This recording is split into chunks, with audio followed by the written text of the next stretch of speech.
जिल्हा परिषद प्राथमिक शिक्षण विभागाचे उपशिक्षणाधिकारी संजय जावीर यांची महाराष्ट्र शिक्षण सेवा गट अ मधील शिक्षणाधिकारी तथा शिक्षण निरीक्षक पदी बृहन्मुंबई पश्चिम विभाग मुंबई येथे पदोन्नती झाली आहे। उपशिक्षणाधिकारी संजय जावीर यांची 2011 मध्ये महाराष्ट्र लोकसेवा आयोगाच्या परीक्षेतून गट शिक्षणाधिकारी पदी निवड झाली। त्यानंतर त्यांनी जत सांगोला येथे गट शिक्षणाधिकारी पदी काम केले। सन 2020 पासून ते सोलापूर जिल्हा परिषदेच्या प्राथमिक शिक्षण विभागाचे उपशिक्षणाधिकारी म्हणून कार्यरत आहेत। या ठिकाणी शिक्षणाधिकारी पदाचा पदभारही त्यांनी 11 महिने यशस्वीपणे सांभाळला। सध्या उपशिक्षणाधिकारी संजय जावीर यांच्याकडे उपशिक्षणाधिकारी प्राथमिक या पदाबरोबरच सोलापूर महानगरपालिकेच्या शिक्षण मंडळाच्या प्रशासन अधिकारी पदाचाही पदभार आहे। उपशिक्षणाधिकारी संजय जावीर यांची उपशिक्षणाधिकारी पदी निवड होण्यापूर्वी ते मंगळवेढ्यातील इंग्लिश स्कूल येथे 17 वर्ष सह शिक्षक म्हणून कार्यरत होते। या कार्यक्रमामध्ये त्यांचा एक आदर्श शिक्षक म्हणून मंगळवेढा तालुक्यात नावलौकिक आहे। त्यांचे वडील ज्ञानदेव जावीर हे शिक्षणाधिकारी म्हणून सेवानिवृत्त झाले। त्यांनी सोलापूर जिल्हा परिषद सोलापूर महानगरपालिकेच्या प्रशासन अधिकारीपदी काम केले आहे आणि आज त्याच पदावर त्यांचे चिरंजीव उपशिक्षणाधिकारी संजय जावीर यांनाही काम करण्याचा योग आला आहे।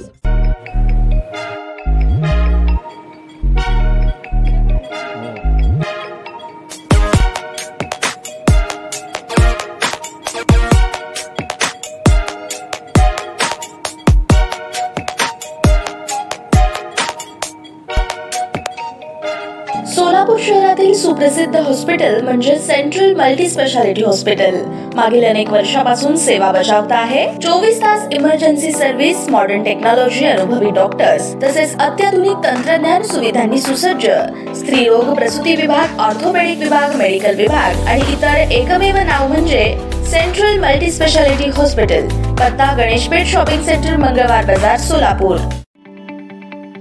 ताज्या बातम्या पाहण्यासाठी प्राईम महाराष्ट्र न्यूज चॅनलला सबस्क्राईब करा।